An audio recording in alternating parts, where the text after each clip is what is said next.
Hey, do you love Dragon Ball Z? I know I do. I have loved it for over 20 years, and I have seen every episode, from the beginning of Dragon Ball all the way through to the end of the Buu Saga, in edited and uncut and even in multiple languages. By far my favorite cartoon ever, and from one thing that I have noticed is that even though so many people love this series as much as I do, not everyone understands all of the events that takes place.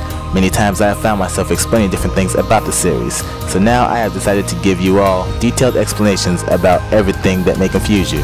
And to kick this off, I'm going to start with the question that I have ran into the most from internet conversations to real life conversations, and that is the Scouter. How does it work? Why does it always fail? And why was it ever used in the first place? My name is Tremizi, and this is the Scatterbox with Dragon Ball Z questions answered. Okay, so let's start off with the Scouter's origin. You see, the Scouter is a piece of technology left behind from the old Tuffle Society. If you don't know or don't remember who the Tuffles are, they were once the brother race of the Saiyans on planet Vegeta, although completely opposite from them in every way. Physically challenged, really short, super smart, and technologically advanced, they still managed to coexist with the Saiyans up until a random attack by some random Saiyans plunged the Tuffles and the Saiyans into a war for control of the planet. When this happened, the Tuffles developed weapons and technology in order to defend themselves, one of these being the Scouter. You see, the Tuffles used the Scouters to analyze how strong each Saiyan was individually in order to determine how much firepower was needed to kill each one that they went up against. And this strategy worked out for them throughout the course of the war until a full moon showed up and a few million Saiyans all turned into giant apes all at once and wiped out the entire Tuffle race in one night. Funny, you would have thought they would have came up with some kind of backup plan for that. Anyway, after the Tuffles were defeated, the Saiyans took what technology the Tuffles left behind for themselves, which included the Scouter. Then a few years later, Frieza showed up, enslaved the Saiyans, and took the Scouter technology for himself. Go figure. And that's where the Scouters came from. So now, how did it work? It is simple, really. The Scouter is used to scan and detect life energy, or spirit energy, or Kai energy, whatever you want to call it, from a life form or an object imbued with energy from a life form.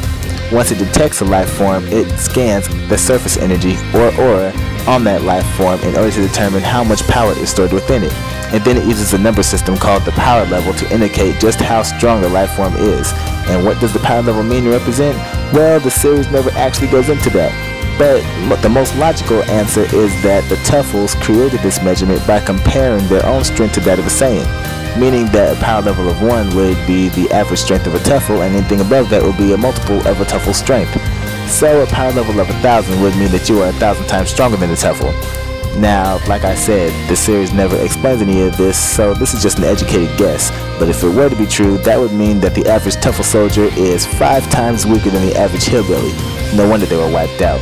The Scouter also has alternate functions. It can be used to communicate with other Scouters, act as a time clock or GPS system, and basically do anything that the average cell phone can do. And so why do they fail so much? The reason is not because they don't function properly, it is because the Tuffles did not know anything about martial arts, so they didn't know anything about being able to suppress one's own power within themselves, thus forcibly pushing their own power level down. In fact, most races throughout the universe didn't know anything about this. Vegeta himself had only learned about this after he came to Earth for the first time and fought Goku. Up until that point, the only known way to suppress one's own power was to transform yourself into a lesser form of yourself, thus sealing your own power away, like Frieza or Zarbon, for example. No one ever knew about suppressing your own power without altering your form, except Earthlings and Namekians apparently. Because of this limited knowledge, the Scouters themselves remain limited. They can only read surface energy, or aura, and the level of that surface energy or aura on one's body is determined by how much of their own power they are utilizing. The more power you are using, the more intense your aura becomes. So when you're only using half of your power, your aura is only half as intense as it could be, so the Scouter will only read half of your strength. It can only read your full power when you are willingly showing your full power. This left most of the enemies in the series confused, as the good guys never started any of their fights at full strength. Goku then took this a step further by learning how to control his strength in a way so that he can increase his power without intensifying his aura. So when he fought the Ginyu Force, he was able to keep the Scouters reading a power level of 5,000 when he was really using much more power than that. Up until he revealed his true power to Captain Ginyu and got his body taken. Although that all changed when he turned Super Saiyan, but by then the Scouters were already obsolete.